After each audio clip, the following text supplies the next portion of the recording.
Ever wonder how someone who's always been kind, honest, and good can suddenly turn into the very thing they once despised? A terrifying thought, isn't it? You spend your whole life building a sense of who you are. Good person, a moral person, only to find yourself, in one gut-wrenching moment, doing things you never thought possible. But here's the shocking truth. It could happen to any of us. We're all just a few decisions away from crossing that line, from becoming something we swore we'd never be. The scariest part? Most of us don't even realize it until it's too late. So how do you protect yourself from becoming your own worst enemy? How do you ensure that the hero inside of you doesn't get lost in the shadows? Today, we'll uncover the hidden forces that can pull even the best of us down a dark path, and more importantly, how to fight back. Have you ever wondered how a seemingly ordinary person can turn into someone capable of unspeakable acts? The chilling thought, isn't it? This psychological transformation isn't just the stuff of fiction or philosophy. It's a real phenomenon that can affect anyone, given the right, or should I say wrong, circumstances. Understanding the mechanisms behind these transformations is key to maintaining our mental well-being and ensuring we focus on growth and personal success. It's about recognizing how easily our self-knowledge and self-improvement efforts can be derailed when we're not aware of our own vulnerabilities. Think about it. Every day, we make countless decisions that shape who we are. But what if those decisions were influenced by forces beyond our conscious control? That's where philosophy, particularly Stoicism and existentialism, comes in handy. By developing a strong sense of self and practicing discipline, we can fortify our minds against negative influences. Remember Nietzsche's idea of becoming who you are? It's about taking proactive steps to optimize your existence, whether it's through digital minimalism or practicing a digital detox. These actions help us stay true to our core values and focus on personal development. But let's not kid ourselves. The journey isn't always straightforward. Sometimes, anxiety and depression sneak in, clouding our judgment and making us more susceptible to external influences. This is where self-development becomes a lifelong commitment. It's not just about reading a motivational speech or following a new routine. It's about embedding these principles into your daily life, allowing you to improve social skills and become more confident in the process.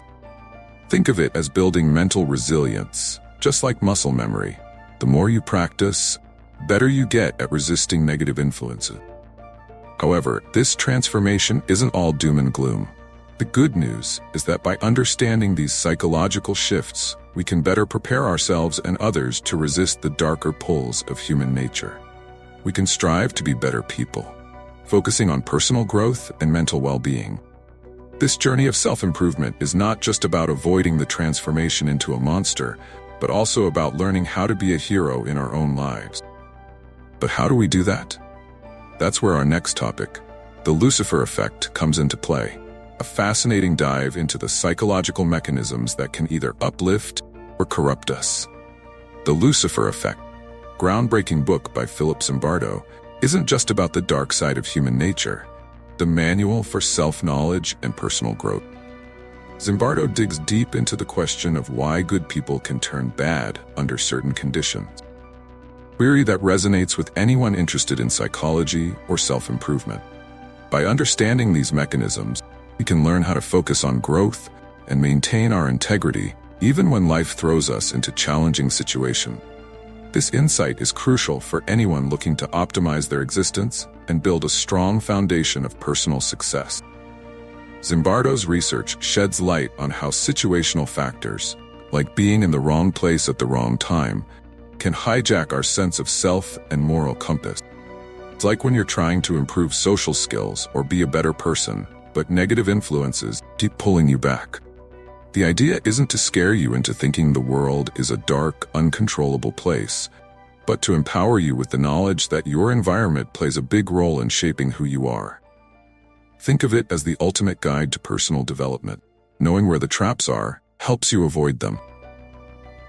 What's fascinating is how Zimbardo links these psychological insights to broader philosophical concepts. For instance, Stoicism teaches us to remain unaffected by external circumstances, focusing instead on what we can control: our reactions, our discipline, our choices. In the same way, understanding the lessons from the Lucifer effect can make us more mindful of our surroundings and more committed to staying true to our principles. This isn't just about avoiding becoming a monster, but about using philosophy and psychology to navigate life's complexities with wisdom and grace. So, what does all this mean for you? Well, the next time you face a difficult decision or feel pressured by external forces, remember the lessons from the Lucifer. Use this knowledge to foster personal growth and stay aligned with your values. And speaking of values, our next discussion will delve into situational factors, those sneaky elements that can change our behavior without us even realizing it. How can we stay aware and maintain our course? Let's find out. Situational factors can often play a more significant role in shaping our behavior than we might like to admit. It's easy to believe that our actions are driven purely by personal values and moral codes, but the reality is far more complex. Our environment, people around us, and even subtle social cues can dramatically influence how we behave. This is why self-knowledge and self-improvement are crucial in personal development. They help us become more aware of these hidden forces and how they can sway our decisions. Imagine being in a situation where your values are put to the test. Would you be able to stay true to yourself, or would you falter? One classic example is how authority figures can change our behavior without us even realizing it. In moments of uncertainty, we often look to others for guidance, especially those who seem confident or hold power. This can lead us to act against our values or better judgment, simply because we're following the crowd or obeying an authority figure. It's like when you're trying to be more disciplined, but a friend or colleague encourages you to slack off, and before you know it, you've lost focus on your goals. By recognizing these influences, you can take proactive steps to maintain your personal success and continue your journey of self-development. It's also worth noting how social norms can shape our action. These unspoken rules govern much of our daily behavior, often without us even realizing it. For instance, consider the subtle pressure to check your phone constantly or to engage in gossip at work. These actions, though seemingly trivial, can distract from our broader goals of personal growth and mental well-being. Adopting practices like digital minimalism or even a digital detox can help break these habits, allowing us to focus on what truly matters. It's all about cultivating an environment that supports your personal development rather than one that undermines it. So how do we navigate these situational influences and stay true to our path of self-improvement? It begins with awareness and understanding. Once you're aware of these factors, you can make more conscious choices and avoid falling into behavioral traps. But awareness is just the first step. Our next topic will dive deeper into the Milgram experiment. It provides a stark example of how authority can manipulate us into actions we might never have imagined ourselves capable of. Stay tuned to learn how to resist these pressures and maintain control over your choices. The Milgram experiment is a striking example of how authority can push people to act against their morals. Conducted in the 1960s, this psychological study revealed that ordinary people could be compelled to administer what they believed were painful electric shocks to another person, simply because an authoritative figure instructed them to do so. It's a chilling reminder of how easily our sense of right and wrong can be overridden by external command. For anyone interested in self-development and personal growth, understanding this experiment is essential for building resilience against negative influence. Think about it. Even if you strive to be a better person, practice discipline, or immerse yourself in Stoic philosophy, external pressures can still sway you. The Milgram experiment shows that the desire to obey authority is deeply ingrained in us, sometimes even more than our own moral compass. This highlights the importance of cultivating self-knowledge and being aware of the psychological forces at play in our lives. If we want to achieve personal success and focus on growth, we need to understand how these influences work to better resist them. One way to build this resistance is through proactive self-reflection and questioning of authority. Rather than blindly following orders or societal norms, take a step back and assess the situation critically. Are you acting out of genuine belief, Or are you being coerced by an external force? Practicing this kind of introspection can help maintain your focus on self-improvement, ensuring that your actions align with your personal values and long-term goals. It's all about staying grounded, even when external pressures try to push you off course. As we dive deeper into these psychological studies, it becomes clear that understanding our behaviors isn't just about looking inward, also about examining the environments we find ourselves in. Next, we'll explore the Stanford Prison Experiment, another classic study that shows just how dramatically our roles and surroundings can shape who we become. What happens when we lose ourselves in a role, and how can we prevent it? Let's explore that next. The Stanford Prison Experiment is one of the most infamous studies in psychology, highlighting how quickly people can adopt abusive behaviors when placed in a position of power.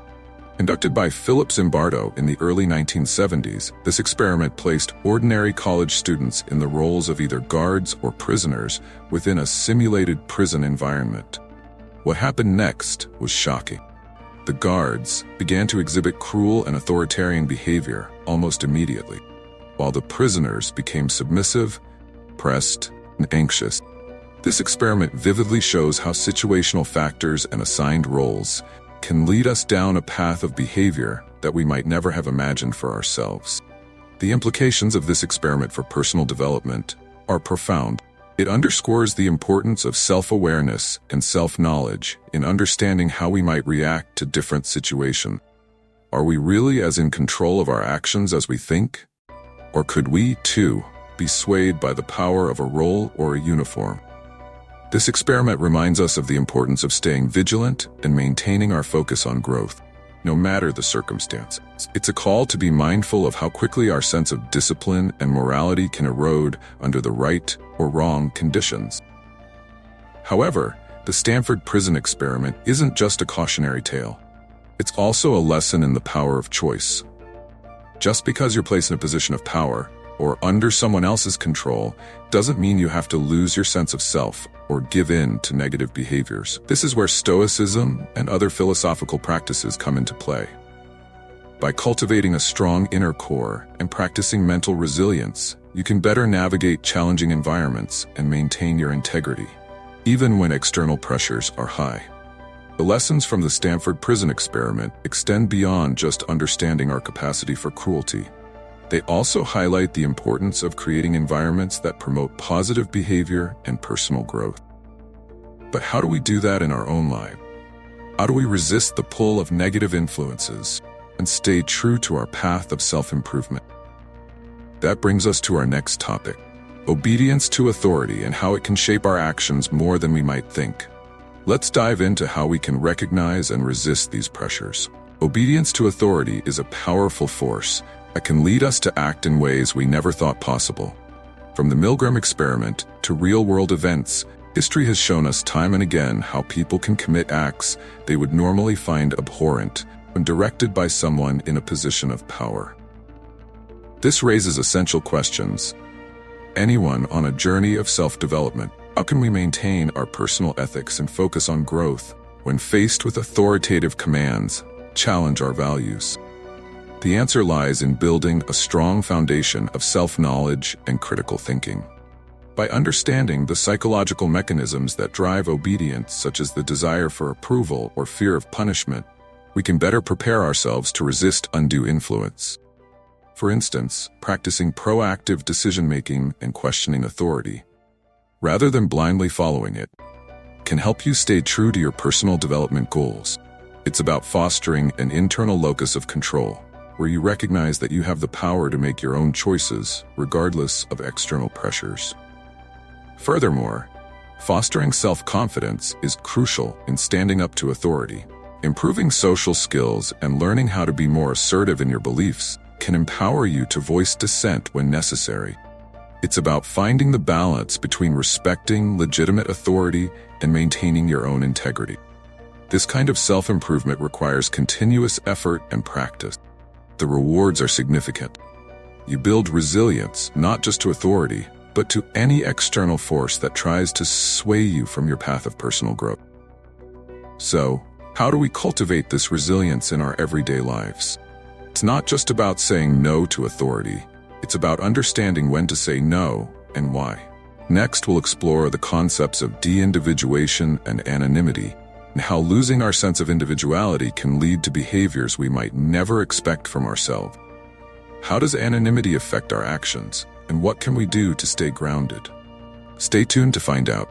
De-individuation is a psychological phenomenon where individuals lose their sense of self-awareness and personal responsibility, often leading to behavior they wouldn't typically engage in. This can happen in groups, online environments, or situations where anonymity is high. Think of how people might act in a crowd at a concert or in an online forum under a pseudonym. When we feel anonymous, our behavior can become uncharacteristic, less restrained, and sometimes unethical. This isn't just theory. It's something we see every day, reminding us of the importance of self-knowledge and self-discipline in personal development. For anyone focused on personal growth, understanding de-individuation is crucial. It shows us how easily we can lose ourselves when we feel unseen or unaccountable. It's like taking a digital detox to regain control over how technology influences. The idea is to create spaces and habits that encourage self-awareness rather than diminish it. By doing so, we can prevent ourselves from falling into the trap of losing our sense of self, even in situations where anonymity might tempt us to act out of character. To combat de-individuation, one effective strategy is practicing self-reflection and mindfulness. Regularly taking the time to check in with yourself, feelings, motivations, and the influences around you can help maintain your focus on personal success and mental well-being.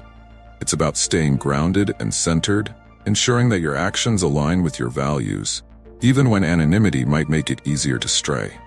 By strengthening this habit, you reinforce your commitment to self-improvement and avoid the pitfalls of moral disengagement. But why does anonymity have such a powerful impact on behavior? It's partly because it reduces the fear of judgment and consequence, giving people a false sense of freedom to act out. Next, we'll delve into dehumanization, another troubling aspect of human psychology that often goes hand in hand with anonymity and de-individuation. How does seeing others as less than human lead to cruelty?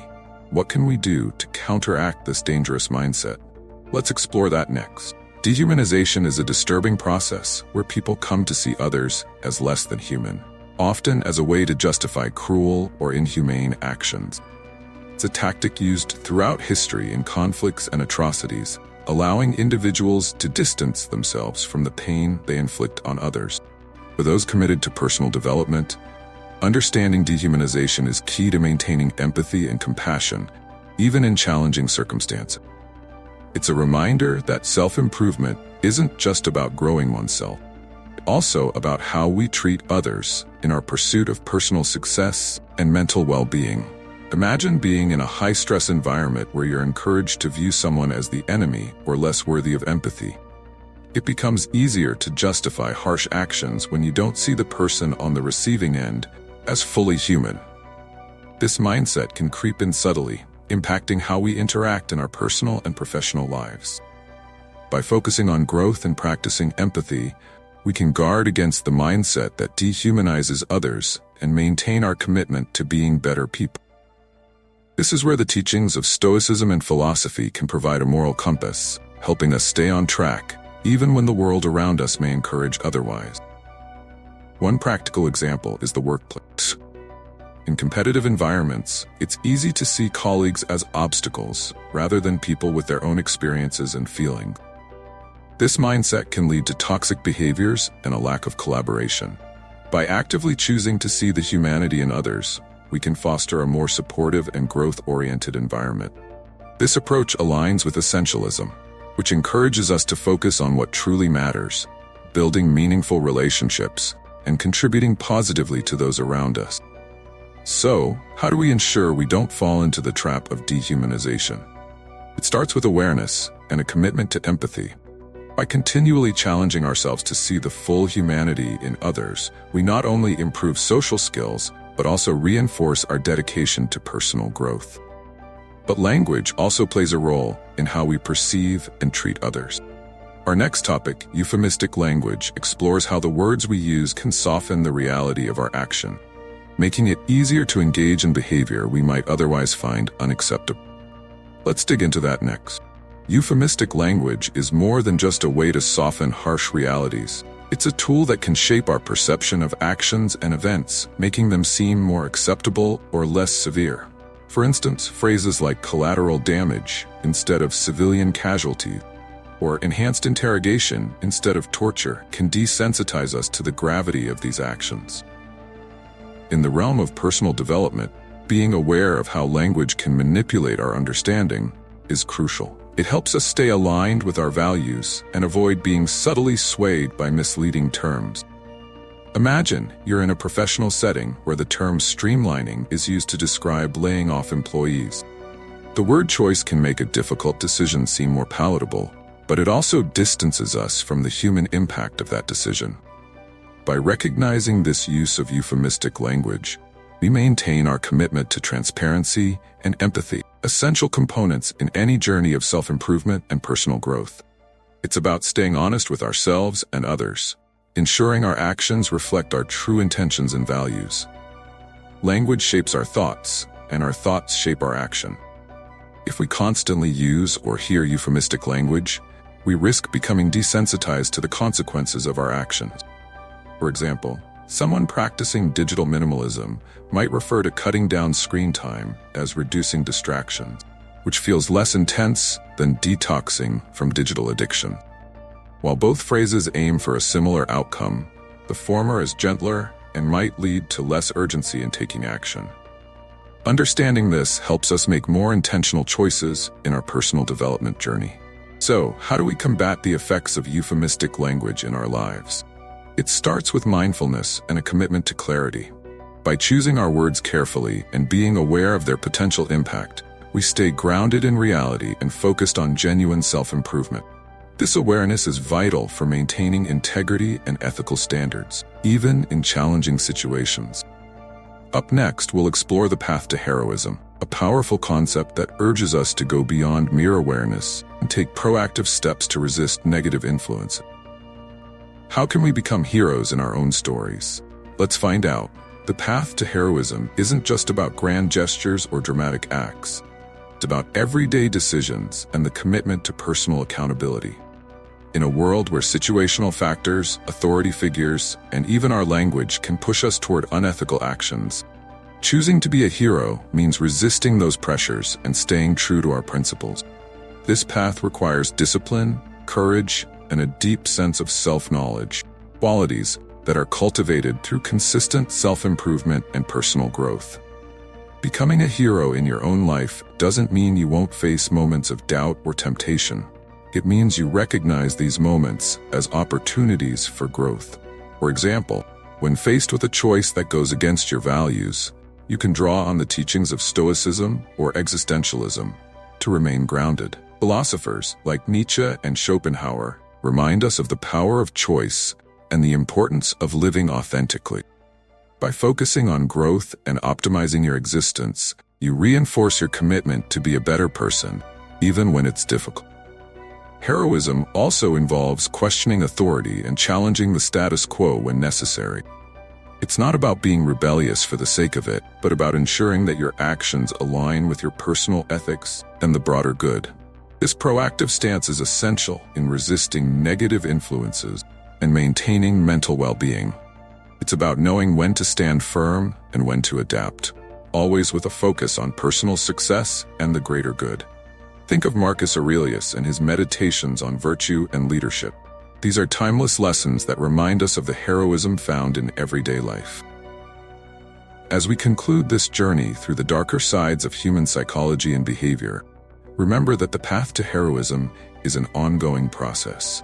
It's about making conscious ethical decisions, questioning authority when it conflicts with your values, and striving to improve yourself every day.